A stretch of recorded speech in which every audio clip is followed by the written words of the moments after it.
really it's a book about politics and how politics sort of destroys your life so it's not one of those political books that's all about, oh, and then if the Tories had only done this policy or that policy.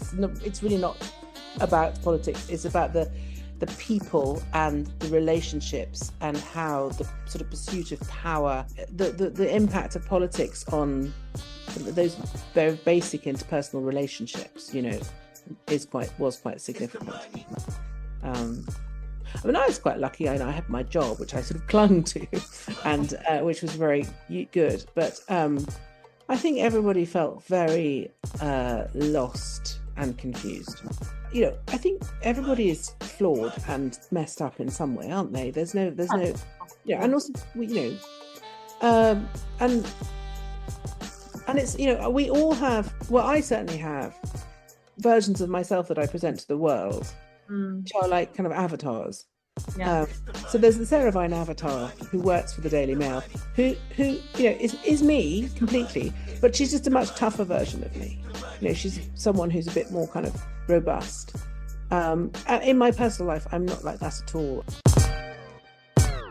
Hello and welcome to How to Have Extraordinary Relationships podcast. This is season 3 and I'm here with Sarah Vine, Daily Mail columnists, and she's written a book. She is the former wife of former Levelling Up Secretary Michael Gove, and she's written a book that we're all desperate to read, all waiting for, called How Not to Be a Political Wife. So welcome, Sarah. Thank you for coming. Thank you for having me.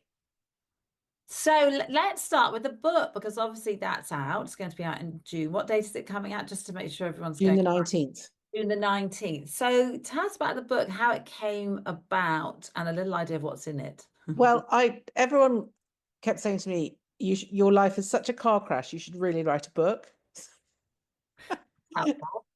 And for a long time, I didn't want to write a book because my life has been a bit of a car crash, and it was just too painful to think about any of it, to be perfectly honest.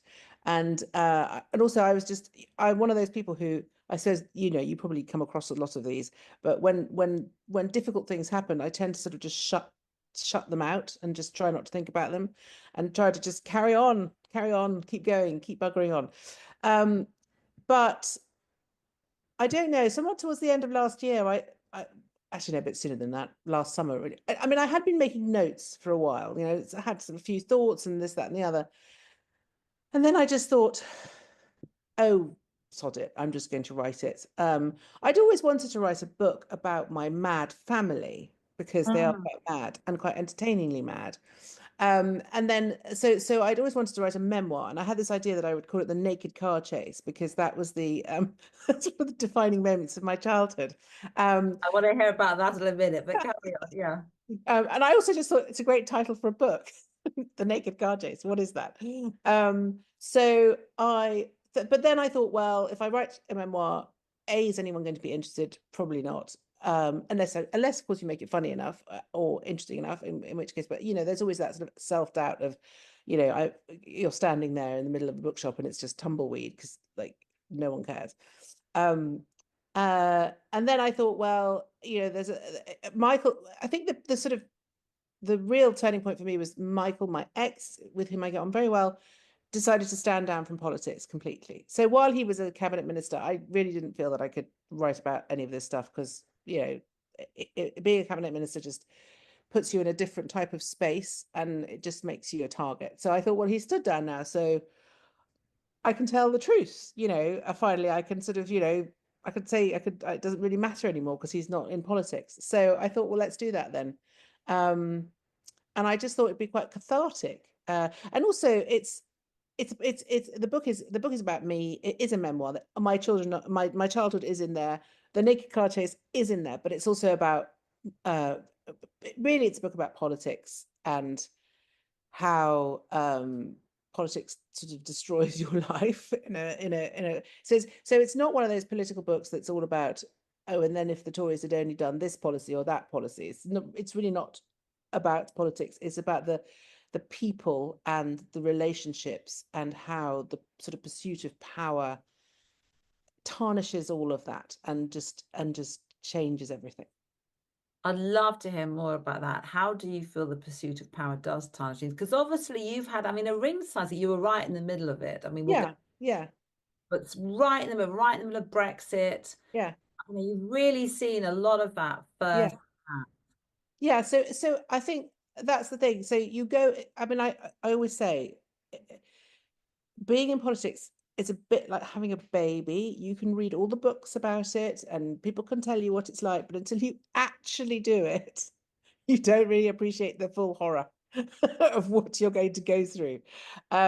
So you go into politics, everybody goes into politics with really good intentions. There is no such thing as a politician who goes into politics thinking, wow, I'm going to take over the world. They don't do that. I mean, maybe Donald Trump, I don't know. There might be some exceptions, but generally speaking, most people who go into politics because they want to change the way things are run, or that something doesn't work and they think this is wrong, I can do something about this, or they have a particular agenda. They might be worried about, I don't know, asylum seekers, or they might be worried about bins, or whatever it is. There's always something that drives them. And then you get into politics and you realize that actually it's really not, you want it to be about those things, but actually it's the politics itself becomes the kind of the job, and that is very soul destroying. It is a very soul destroying process, and it is a process of brutalization that takes place. And people always say, why do politicians end up the way they end up? It's because they're in an industry which literally hollows you out. It's very difficult. It's very, very difficult. And the thing is, really good, kind, nice people don't really survive. So Right. the ones who thrive and the ones who do survive tend to be the ones who have got a very thick skin, or who are, a bit kind of Alan Bastardy, if you know what I mean. Yes. So it's a sort of self-selecting group, really. But obviously, as a wife, a political wife, because this is how not to be a political wife. Yes. So, the thing. I mean, you're well known. I mean, famous really for lots of things. I mean, you've got a big column on the Daily Mail. So was it? And you were writing that column then. Was it difficult to juggle? Really hard. I mean, really difficult to.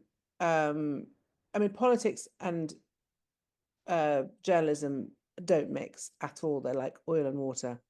And but again, it was sort of it was something that I ended up. It wasn't a planned process. Both Michael and I started out as journalists. We met at the Times. I didn't think he was going to be I didn't think he would become a politician. I mean, I remember him saying, "I'm not going to go into politics. I'm going into politics." And so, but once you cross the line, then that tension starts to grow, and it grew and grew and grew and grew. And when you become a senior politician or a successful politician, your life, you sort of, it's difficult to be yourself, because you're not allowed to be funny, you're not allowed to be naughty, you're not allowed to make mistakes, you're not allowed to admit failure, you're not allowed to be human, really. You have to sort of present this kind of thing. And the whole point about Michael was that he was all of those things: funny, clever, mischievous, very human, etc. And so there was this sort of process of it's a bit like sort of, it's sort of process of brutalization that turns you into the politician, if you see what I mean.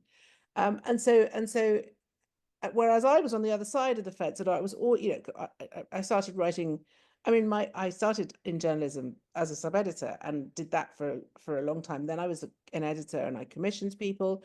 And then I started writing bits here and there. I was arts editor of the Times, so I was managing the whole department of critics and stuff, and very interested in all of that world. And then I started writing a beauty column, a makeup column, basically a moisturizer, eyeliner, all of that kind of stuff, because I love that. That's my I love lipstick. Great job. Sorry. Great job. Great job, best of the world. And then I sort of slid into writing sort of lifestyle columns, and then they sort of slid into being columns more about ideas and then slid. And so, you know, the whole thing was a sort of giant slide, basically, into a situation where the two worlds were really quite incompatible and it was very difficult. But, you know, that's the other thing, is that going back to how not to be a political wife, but this is really a book about how useless I was in that world, because actually to be a good political wife or spouse, it doesn't really matter which sex you are, you need to be part of the job. Do you see what I'm saying? You can't really have your own identity, can't really have your own job. Anything you do is seen, you know, you're seen as a wholly owned subsidiary of the politician. And so anything you do is seen in the context of them, you know, she said this, does that mean he thinks this? Do you know what I mean? Yeah. So you become one. The thing is, I was never going to do that. And I always tried to stay separate from it. But, you know, in the end, it just sort of ate me as well, really. So the defining moment, which I'm sure is in the book, but is the Lady Macbeth moment. Oh, yes, yes. Yes, that was me at my that was me at my worst, I suppose. I mean, the thing about this book is that it's really it's a sort of mea culpa in a way, you know, it's a kind of confessional. It's a sort of series of unfortunate events. It's about I mean, most political memoirs tend to be, if everybody had just done what I'd said, the world would be a better place. But this is not that. This is, look at all the things that I got wrong, and here's why I think I got them wrong. But that was a completely honest mistake. There was, at the time, it was the week between the Brexit vote, and there was the week following the Brexit vote, which was a chaotic, mad, absolutely off the scale, insane week. And Michael and I were exhausted, and I, yeah, very overwhelmed. Just, I mean, I can't tell you, just being at the eye of that storm was really weird and strange. And Michael was having a whole load of problems with Boris and trying to work out, because Cameron had resigned, and which they didn't think he was going to do, didn't want him to do. So suddenly the whole thing was, there's a leadership election, etc., etc. You'll probably remember it. Your listeners will probably remember it. And there are a number of things that were supposed to happen that didn't happen. And Michael was going in to have a meeting with Boris, and I sent him a sort of, in a way, I think it was my way of trying to sort of, I always write things down to try and clarify. When things feel very confusing and messy, I just try and write them down, because it, you know, you put them on paper and they suddenly make sense, or not make sense, but you can sort of put them in a list, and that helps. So I wrote this email, which was to Michael, saying, you know, don't worry, this is what you need to do. These are my views, etc., etc. Just sort of summarizing the conversation we'd sort of had over the last 24 hours. And then brilliantly, I typed, so he had two SPADs. Oh, for some reason, Michael's SPADs were always called Henry, special advisor, but always called Henry. Right. Everyone's called Henry. Everyone's called Henry, yeah, or just call Henry. them Henry. There were several Henrys. Just call them Henry. They're all Henry. Yeah, no, exactly. So I put then, and I was copying it to the special advisors, and I did that thing of typing Henry into the email thing, and I didn't even notice, but a Henry who was not the right Henry came up.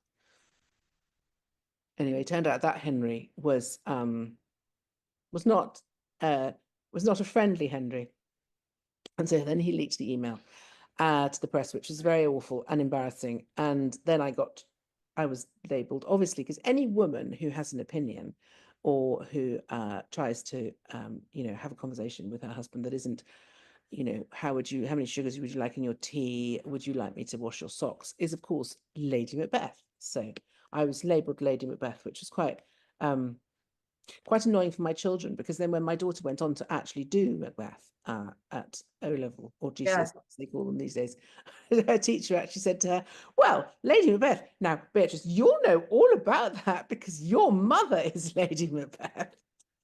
But that must have been, I mean, that's awful, but it must have been really painful, because it's complicated, Brexit and blah, and somehow you ended up And being blamed. I mean, you know, there was I felt an element of you being blamed for kind of orchestrating Yes. Brexit like some kind of crazy female puppeteer. I know. I mean, the idea, I mean, but also I mean, I am quite woo-woo, actually, to be honest.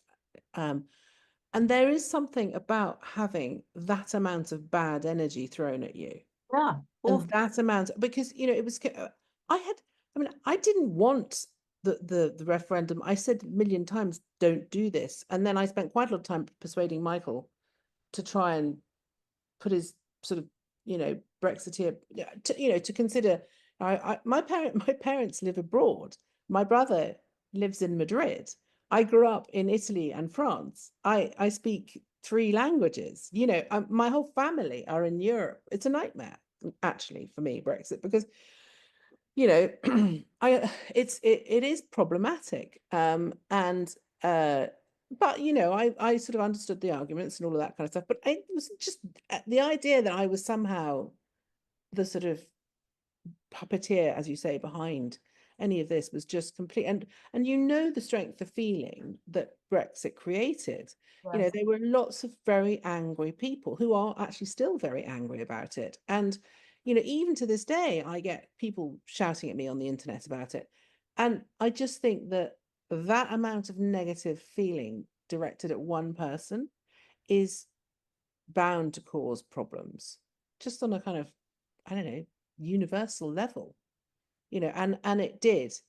I mean, you know, it really did. I sort of had I'd say, you know, you know, pretty serious mental health kind of repercussions of all of that. Um, uh, and it also did drive a wedge between me and Michael.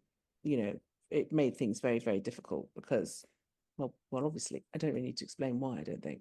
Mm. So people probably look at you and think you are this sort of can do, you know, I don't, you know, in the book, do you think people will get to know you better? You know, that actually it Yes, I works. think, well, I think that's very interesting you said, because one of the reasons you asked me earlier why I wrote it, um, there's a thing that I don't even know if it's a real thing, but in my head, I've called it ego depletion. And it's like when everybody thinks they own you and everyone thinks they know who you are, um, it's very difficult because you lose your sense of who you really are. You start to question that. And obviously, I'm not, you know, I'm not that well known, but just in the context of that one moment in history, I am well known.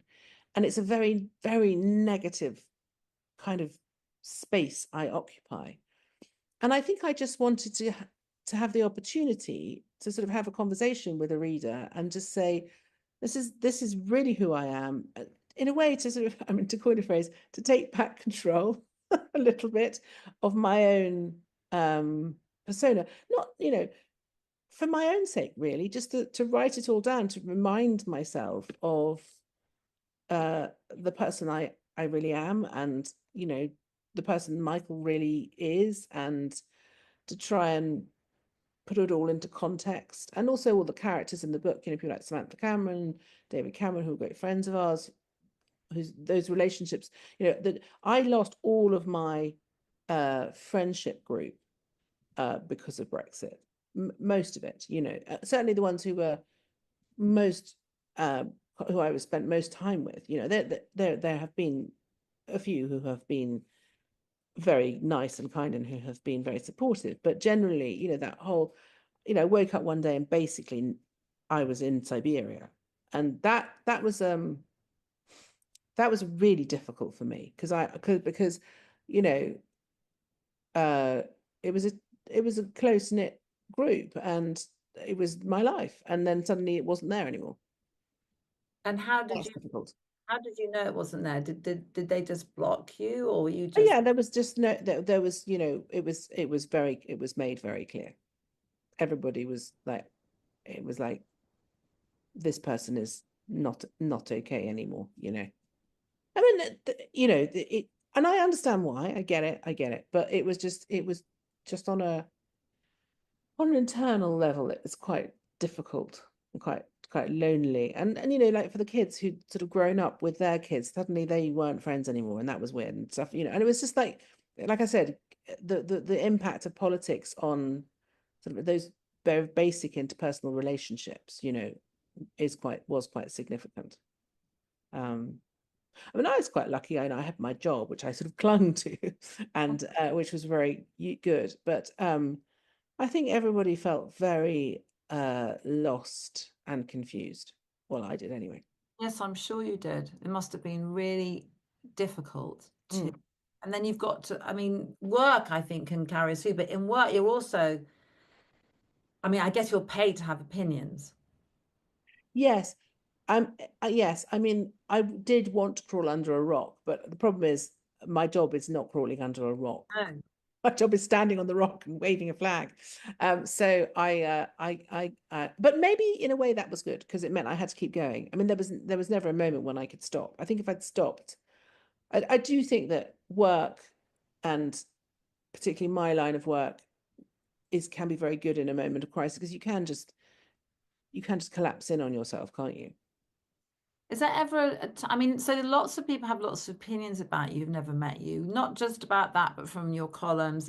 Is there ever a time you think, I just don't want to do this anymore? I just can't bear it. Oh, it's very interesting you say that. I think that I've got quite a strong work ethic. And I think I would be really bored if I didn't work right.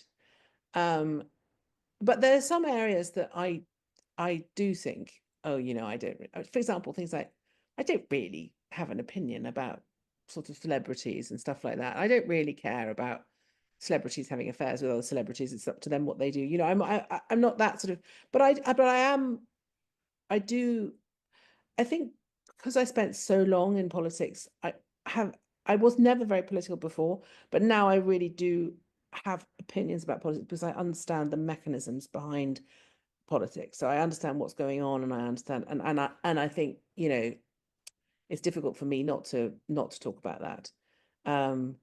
But yeah, sometimes I do just think, God, I wish I could just win the lottery and then just, you know, go to sleep for about a year. Or disappear, but and have some privacy, a bit like Meghan. Yes, But we're not. exactly. Yeah, I mean, I'm, you know, so I just think it's very, you know, because when I was a journalist, people would have lots of opinions about me and they didn't Yeah. know. I found that I actually couldn't handle it. So I Yeah. stopped doing it. I just, I totally, you do have to put your fingers in your ears. I mean, that's the only way of doing it, particularly in the internet age, because in the olden days, you'd write a column about, I don't know, my nose is too big or, you know, whatever. And some people might write a letter, but, you know, you have to get a piece of paper and a pen and you have to write the words and then you have to put it in an envelope and then you have to put a stamp on it and then you have to take it to the post office. So there's a barrier. Now there is no barrier to people telling you how much they loathe you or how stupid they think you are or manipulating your image so that you look like a pig or whatever. And there is one incident that I found really difficult. So to give you an example, there's a comedian called Stuart Lee. He's a sort of left-wing comedian, and he wrote a piece in The Guardian or The Observer, and it's still online, and they haven't taken it down, comparing having sex with me was worse than having sex with a dead pig. And, you know, maybe that's a funny joke, whatever, ha ha ha. But actually, you know, when you're being written about like that, that's quite, you know, that's quite unpleasant. You know, really unpleasant. It's really unpleasant. and that Have feelings. well, apparently not. No. So that's the thing. So that's the curious thing is that people, and again, this is the theme in the book, people stop seeing you as human. They don't see you as real. They don't see you they assume that you're insulated from all of the trappings of normal life and they see you as a target. You know, you become, and your children become targets too, and anything associated with you is a target. And anything you get wrong or, you know, is immediately pounced on. So it is quite difficult. I mean, as I said, I wouldn't say I was a celebrity or anything or famous or anything like that. And you know, insofar as I do have any fame, it's more notoriety than fame. So, but I can understand why celebrities go a bit mad and why, you know, it's difficult being in the limelight because, you know, having your every move criticized is is really difficult, especially if you're not really getting anything in return for it. You know, if you're sort of, you know, I suppose if you're incredibly wealthy and you can just, but you know, most politicians aren't. You know, they're just being shouted at all the time, and it's very difficult. It's fine in the beginning. You can sort of cope, but it's like anything. The resilience, your resilience diminishes over time. So, you know, if you're in a boxing ring, you can take the first few punches, can't you? Yeah. But then when you've been punched in the face 100 times, it starts to hurt. And that's how I would describe it, is that, you know, you're okay for the first few kicks, that's okay. But then after a while, you just can't really get up again. And that's when that's the problem. That's when it gets really hard. And that's the stage that I got to. And what happened when you were in that stage? I don't know. I just used to sleep a lot. I think I have stress narcolepsy. And I withdrew. I mean, I would still write my columns, but that's pretty much everything, all I would do. You know, I stopped, like I used to be someone who cooked a lot. I love cooking. I love food. I'd stopped doing all of that. Didn't want to do that. Just kind of, I used to go to the gym a lot. Didn't really have the energy. Everything hurt. You know, when you're really stressed and things are not going, you get this physical ache that happens. It's just like there's no reason for it. You're not, you know, you're not brute. There's no physical sign, but it just things hurt. You know, it's just painful. Getting out of bed in the morning is painful. It feels like you're, you know, just putting on your socks is kind of a major expedition up Mount Kilimanjaro. So then you withdraw. Well, I do. I mean, I don't know. Some people do other things, but I withdrew, and I just wanted to be quite small. I wanted to disappear, really. I've always felt that things like eating disorders are about that. They're about people who don't have any control over their life for whatever reason, and so you just try to erase yourself. Yes. But anyway, yes. So that was it. And I used to just sleep a lot. And I mean, I think one of the sad things about the whole thing was that Michael and I reacted both in very different ways to what happened. I just had an overwhelming desire to get out, whereas he went back in, you see. So he died, he just went back into the fight. Yeah. And then at that point I think I lost him. Oh, it's very poignant to hear that. But you know, in a way, this book is a kind of love letter to the marriage that we had. We were very good in the beginning, and he's a great guy, really, and he's a very, you know, but we're both a bit damaged by the whole thing, I think. You know, and I think I mean, if you look at political marriages and you look at people who've come out of politics, they all in their own way have I suppose scars. And you always feel, and one always feel, I feel a bit ridiculous talking about it like that, but because, you know, there are people who have much worse problems and much worse challenges to face. But I suppose you have to sort of see everything in the context of your own life, don't you? It's not, it's, you know, you can't always be, I mean, it's okay not to be okay, right? Yes, I mean, but there is always someone who's worse off than you. And I think if we go down that line, we never pay attention to how we're feeling. Yeah. But I do often, I mean, that is one of the things I used to always say to my, you know, children, or, you know, at least we're not living in the Congo. That's my line. You know, so that one doesn't work though, because my mother used to say, well, you know, you eat on your plate because you're not starving in Ethiopia. You just want to hit them. You just want to say, but this is my lived experience, as Macbeth might say. Exactly. But there is an element of you feel, well, I've got no right to be upset. You know, why should I be upset? I'm fine. You know, I don't got all my arms and legs.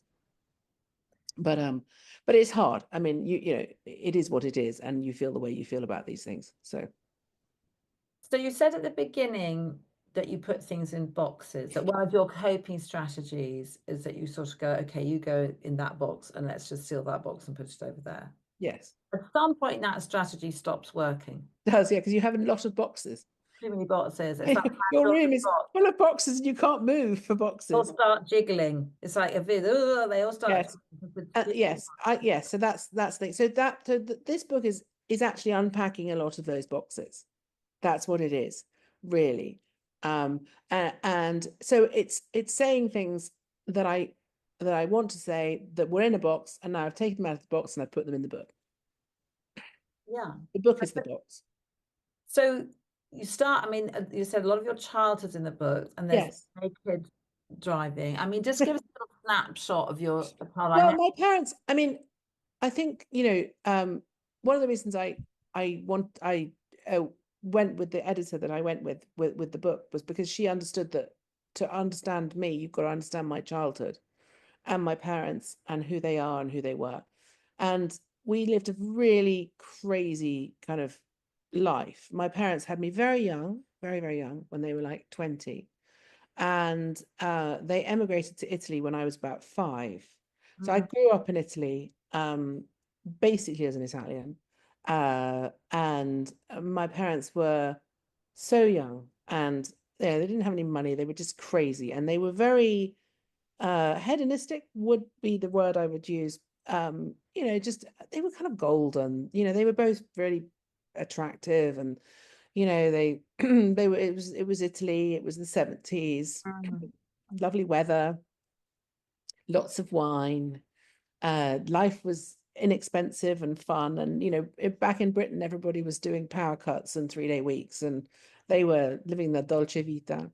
And but they were very much children themselves, I think. Yes. And then my brother came along when I was about 5. So I think I must have been about 5.5. But I think Benjamin was about maybe just under a year when we went to live in Italy.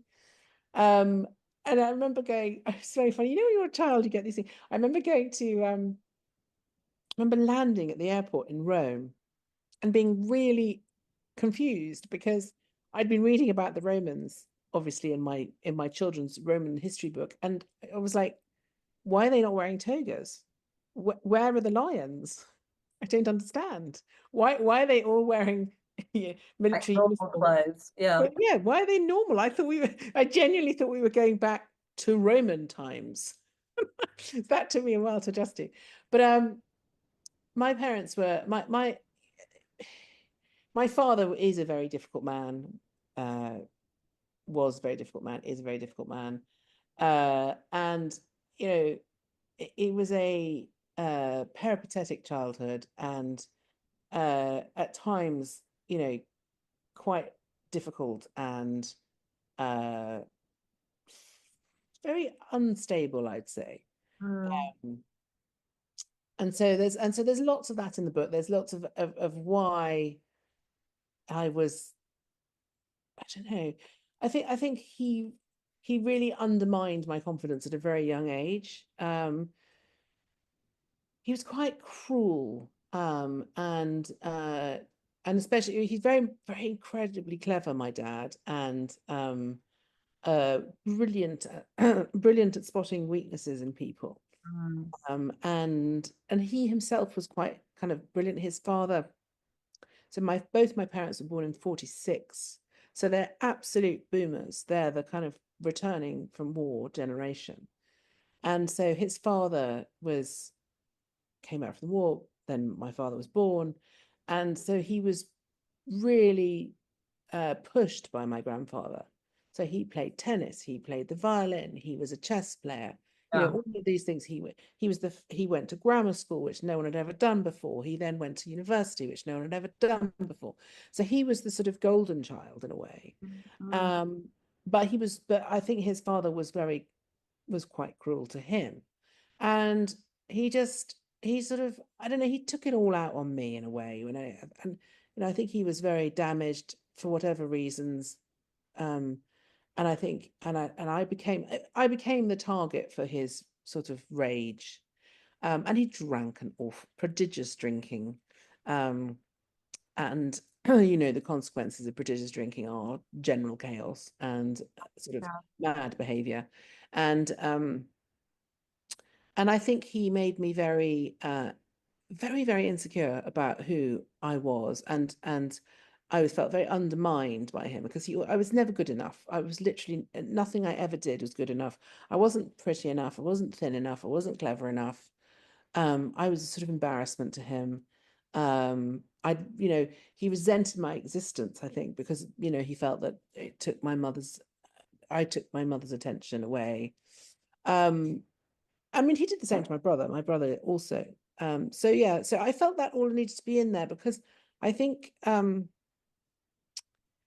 of that sort of has informed my general inability to stand up for myself. People who read my columns will think that I'm a very assertive person, and I can be in print because I'm quite, I can think assertively, but I don't really always act assertively. I'm a bit of a pushover in real life. I'm a terrible people pleaser, and that gets me into terrible pickles because you can't please everybody, as you know. Oh, you can't. So that feels like, something that would be that a lot of people will resonate with in the book. Mm. But it's very honest.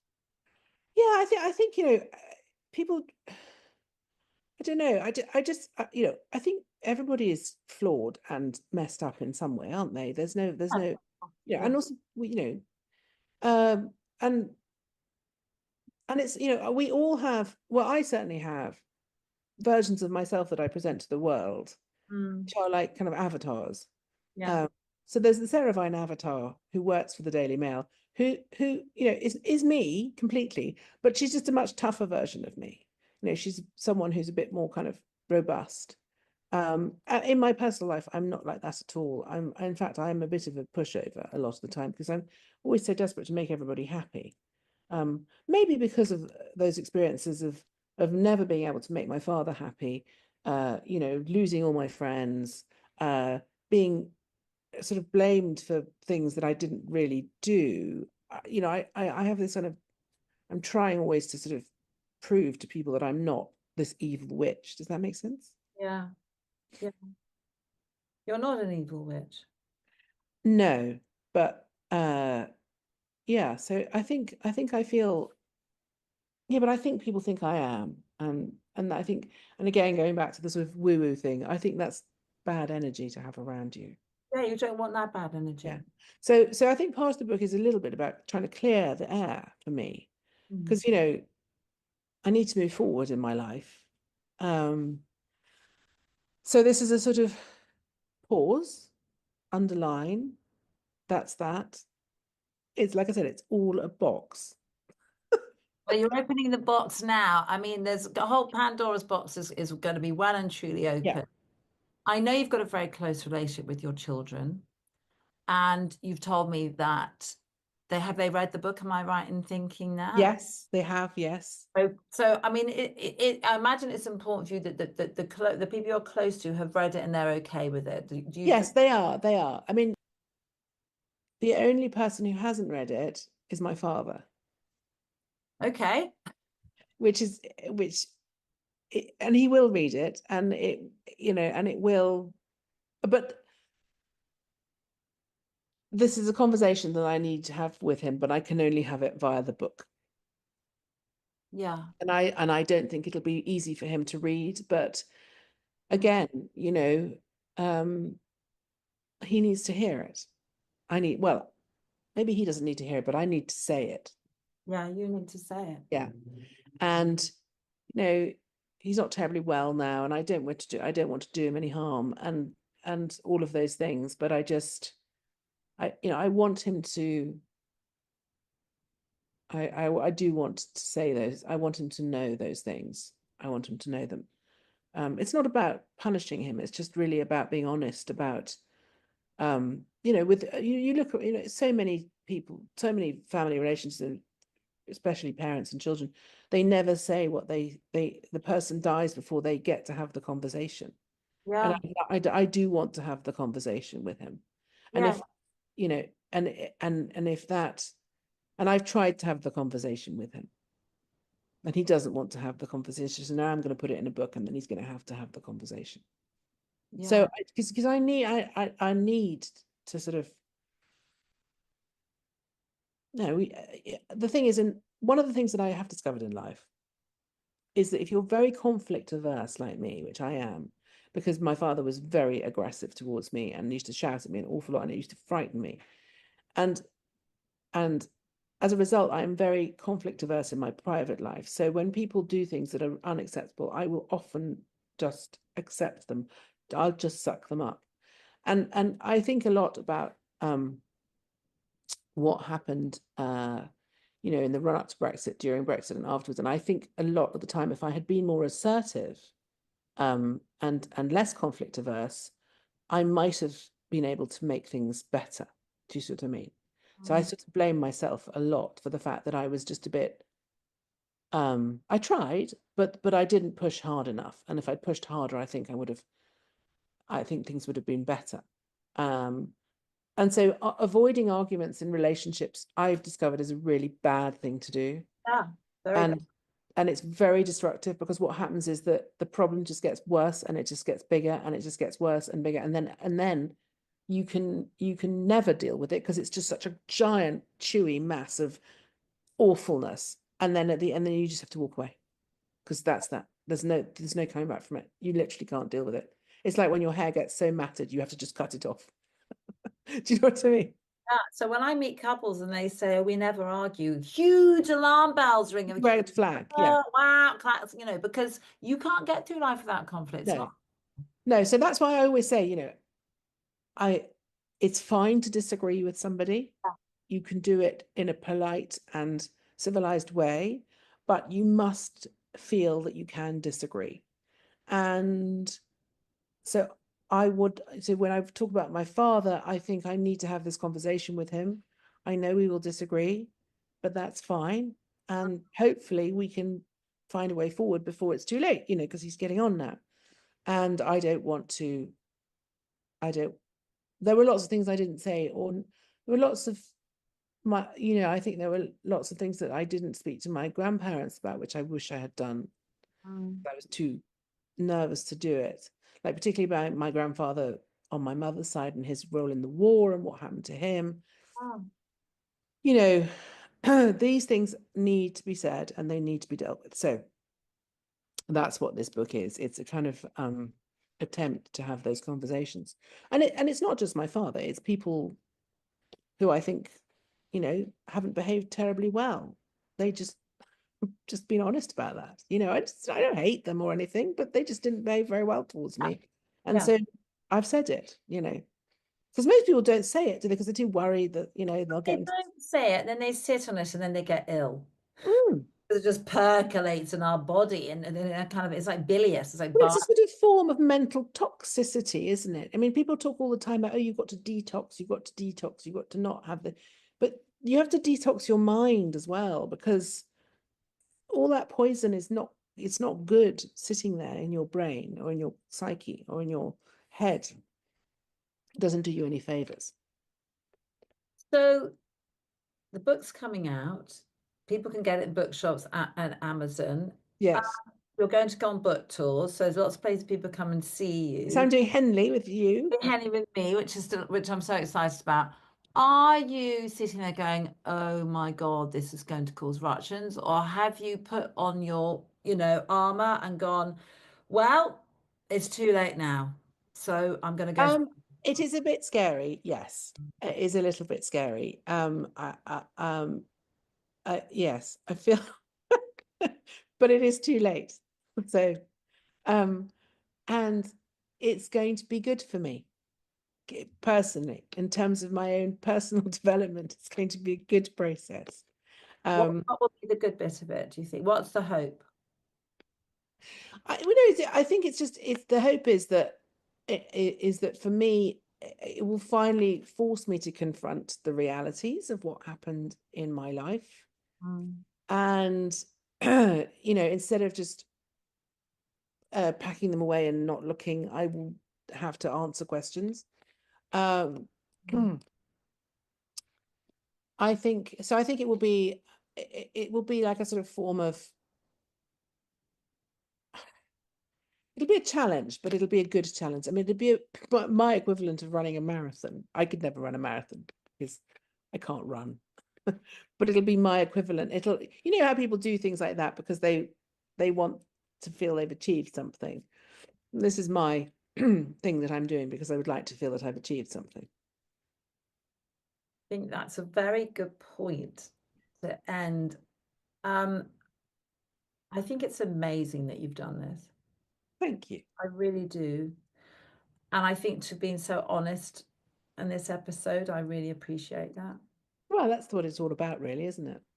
Yeah, but it takes bravery and it takes vulnerability, you know.